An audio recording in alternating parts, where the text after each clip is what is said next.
సాయి చంద్ తొలి వర్ధంతి ఒక పాటగాడు తెలంగాణకు సంబంధించి ఉద్యమ స్ఫూర్తిని తగిలించిన వ్యక్తి ఈ రోజు మన మధ్య లేకపోవడం ఎట్లా అనిపిస్తుంది?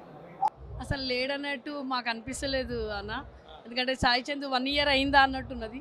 ఇప్పటికి కూడా సాయి చంద్ మా వెంబడే ఉన్నాడు.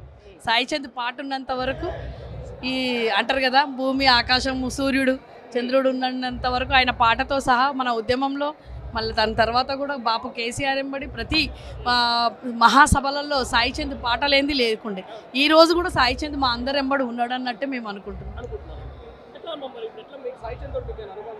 ఖచ్చితంగా ఉన్నది. నేను ప్రైవేట్ ఉద్యోగ సంఘానికి కూడా మహిళా వైస్ ప్రెసిడెంట్ను. మా ప్రతి ప్రోగ్రామ్కు తను వస్తుండే, రజనీ గారు కూడా వస్తుండే. అవార్డ్స్ దాంట్లో కూడా మేము సాయి చంద్ లాస్ట్ నాది అనుబంధం ఏంటంటే, మేము బీసీ ఎస్సీ మైనార్టీది మేము ఇందిరా పార్క్ దగ్గర మా సభ పెట్టినప్పుడు సాయి చంద్ అదే లాస్ట్ నాకు సభ. తను ఎంబడి నా పక్కకే కూర్చున్నాడు సాయి చంద్. ఆయన ఎట్లా అంటే, అక్క నువ్వు చార్మినార్ నుంచి ఇక్కడ వరకు వస్తావు అంటే, నేను ఎక్కడున్నా కానీ మీ ఎంబడి ఉంటాను కదమ్మా, మీరున్నారు మీ పాటతోనే కదా మాది అని అంటే, ఆ రోజు కూడా చాలా ఉద్యమం పాటలు కాకుండా ఆ రోజు కూడా చాలా బాగా పాటలు పాడిండ్రు. అసలు ప్రజలలో ఒక ఉత్సాహం అనేది, ఉద్యమం అంటే రాళ్ళు కూడా కరిగిపోయే గానం సాయి చంద్ ఉండే. ఈ మా ఎలక్షన్లలోనే సాయి చంద్ గొంతు లేదన్నట్టు ఒక బాధ అయితే ఉన్నది. ఖచ్చితంగా ఉన్నది.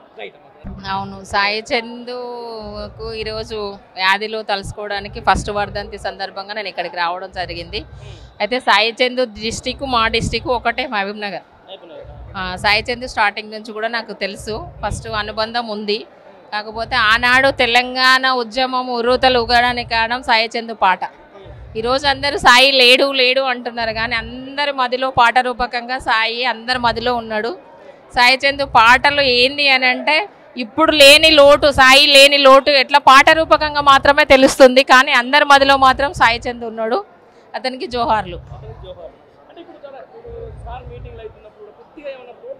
చాలా లోటు కనిపి, కొద్దిగా కాదు, ఇంకా ఆయన లేని లోటు ఎవరు తీర్చలేరు. ఆ లోటును ఎవరు తీర్చలేరు, అంతే. ఇంక లేదు అసలు తీర్చడానికి ఇంకెవరు. సాయి చంద్ది ఉద్యమ నేపథ్యంలో అంటే, మాకు అలసిపోయి మేము ఇట్లా ఉన్నప్పుడు తన పాటతోనే ఒక ఊపు తెస్తుండే. ఆ పాట ఎట్లా అంటే, ఇంకా లేదు ఇప్పుడు మనం అలసిపోవాలి ఎందుకు అన్నట్టుగా ఒక ఉర్రూతలు ఊగేస్తుండే అన్నట్టు ఆ పాట. సాయి చంద్ని తలుసుకుంటే చాలు మనకు ఉద్యమంలో ఇంకా కొంచెం ముందుకు వెళ్ళాలా అన్నట్లు అనిపిస్తుండే. చాలా కష్టపడి వచ్చిండు అబ్బాయి సాయి చంద్, చాలా కష్టపడ్డ పిల్లగాడు. మంచిగా పాట పాడి చాలా బాగా అందరినీ కూడా ఉర్రూతలు ఊగేస్తుండే. ఆ ఉద్యమం గుర్తుకొస్తేనే ఇంకా ఆ పాట మళ్ళీ ఆ లోటును కూడా ఇంక ఇప్పటి వరకు అయితే ఎవరు తీర్చలేరు అనుకుంటున్నా, ఇక ముందు చెప్పలేము. ఇంకా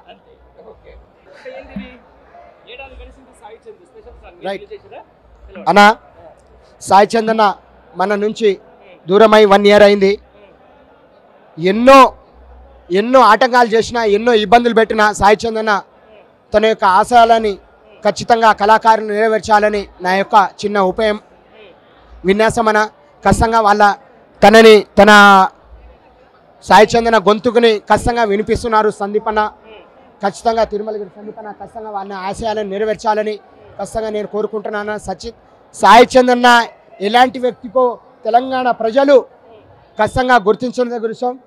వేదిక ముందు జనాలు, వేదిక మీద జనాలు, వాళ్ళ కళ్ళలో ఉన్నాయి నీళ్లు అన్నట్టు సాయి చందన పాడిన పాటని ఒకసారి తలుచుకుంటే ప్రతి ఒక్క కళ్ళలో నిజానికి నీరు వస్తున్నాయన్న. నిజంగా సాయి చందన్న ఆశయాలను ఖచ్చితంగా ప్రతి ఒక్కడు నెరవేర్చాలని నా యొక్క ఆశయమైన. సాయి చందన హఠాత్ మరణాన్ని, సాయి చందన ఆశయాలను రజనీ అక్కకు ఎప్పటికీ ఎనవెలలు తోడు ఉండాలని కేసీఆర్ బాపుని నేను కోరుకుంటున్నాను. థ్యాంక్ యూ అన్న, థ్యాంక్ యూ. ప్రభా జయశంకర్, తెలంగాణ రాష్ట్ర అగ్రికల్చర్ యూనివర్సిటీ నుంచి మాట్లాడుతున్నా. నేను ఈరోజు హైకోర్టు రాజనగర్ ప్రొఫెసర్ జయశంకర్ రాజనగర్ యూనివర్సిటీలో కడగదామని కోరుకుంటున్నారు, కానీ దానికి నేను వ్యతిరేకంగా మాట్లాడుతున్నా. చాలా ప్లేసులు ఉన్నాయి సార్, కానీ జయశంకర్లోనే చాలా విద్యార్థులు చదువుతున్నారు, దానికే వ్యతిరేకంగా నేను పోరాడుతున్నా.